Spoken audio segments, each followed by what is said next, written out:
Hi, I'm Scott Wrighton, and along with staff support, it's my pleasure to bring you these weekly videos about what's going on with your Decatur City government. The Mayor and City Council met for their twice-a-month meeting on April 17th and took a couple of actions that I'd like to talk with you about. The first is that they passed what is called an amendment to the hotel use tax, but really it would be better described as a short-term rental, or if you prefer, Airbnb Vrbo type regulation ordinance.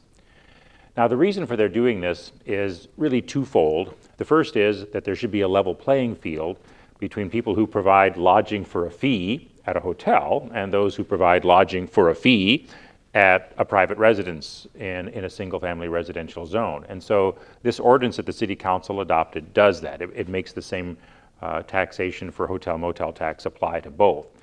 The second reason for this ordinance is because although the overwhelming majority of short-term rental, Airbnb, Vrbo type uses of homes and other residential properties here in the city of Decatur happen without any kind of complaints, any kind of problems at all. They happen really under the radar, and that's a good thing.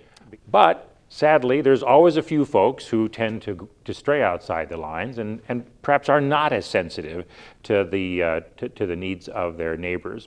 And so it's necessary here, as in many other communities that have short-term rentals, to establish rules to make sure that just the common sense things are in place, that if someone is using a property for a short-term rental, that they don't pile up extra trash, that they don't have too many cars parking there, that they don't have late night parties and have noise, past midnight, or there's too many people there and they trespass across somebody else's private property. In other words, they're not good neighbors for the adjoining property owners. So this ordinance that the council adopted will also, in addition to providing for an equitable tax arrangement, also provide that people who are engaged in the Airbnb business have to register with us, pay a nominal fee of $25 a year to do that, so that we can explain these rules and so that we know where they're all at and have up-to-date contact information and ownership information and size, and conduct inspections as necessary. But that it also gives the city a mechanism that if and only if there's a lot of these kinds of problems, then the city could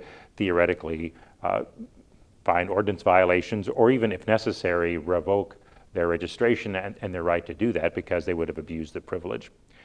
Another item that the City Council took action on April 17th were two separate actions related to a piece of property the city has acquired last year down in the Johns Hill neighborhood. As you know, and as I've had the opportunity to speak with you in the past about, the Johns Hill neighborhood, along with several other neighborhoods, are areas that the city is investing through rehabilitation, through improvement of infrastructure and other investments so that some of these neighborhoods can be turned around. And the Johns Hill neighborhood, with the partnership of the Howard Buffett Foundation, has certainly been one of those.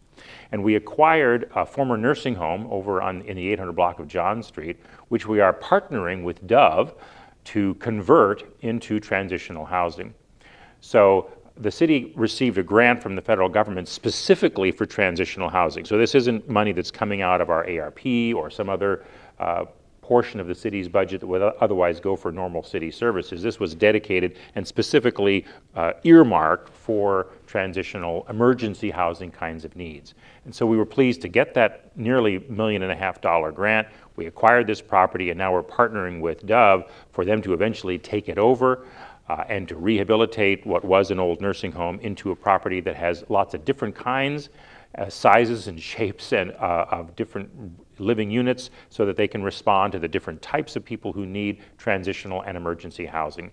And why I want to mention this is that I think that it really shows, as many of the other actions of the mayor and council have shown, is that the city of Decatur is very much involved, although we don't provide services directly to people who might be temporarily displaced. We are very much involved in supporting in rent and utility assistance in developing and rehabilitating these facilities, in making sure that people who are experiencing these housing needs are receiving the services that they need through this kind of indirect investment from the city of Decatur.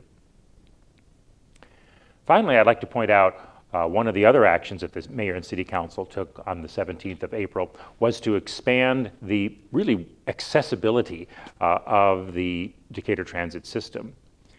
Not too long ago, the City Council also approved a similar agreement with the Decatur Public Schools, whereby high school students can just show their ID and ride any of the buses at any time without any other kind of money exchanging hands or special passes that are only good at certain times of the day. If you've got a student ID, you show that, you can ride at any time. And we've offered, what the City Council approved was a very similar agreement, not exactly identical, but a very similar agreement with Richland Community College, so that those students as well can have that kind of access. We want them to enjoy freer, more flexible access to get around the city if they don't have transportation. We want to make it easier for people to get to school, to get to extracurricular events and other activities conducted both by DPS 61 as well as by Richland Community College. And we're having discussions even with Millikan University about how to do the same. Thanks for tuning into this video. I appreciate your taking the time to listen and for giving us the opportunity to tell you just a little bit more about what's going on with your city government.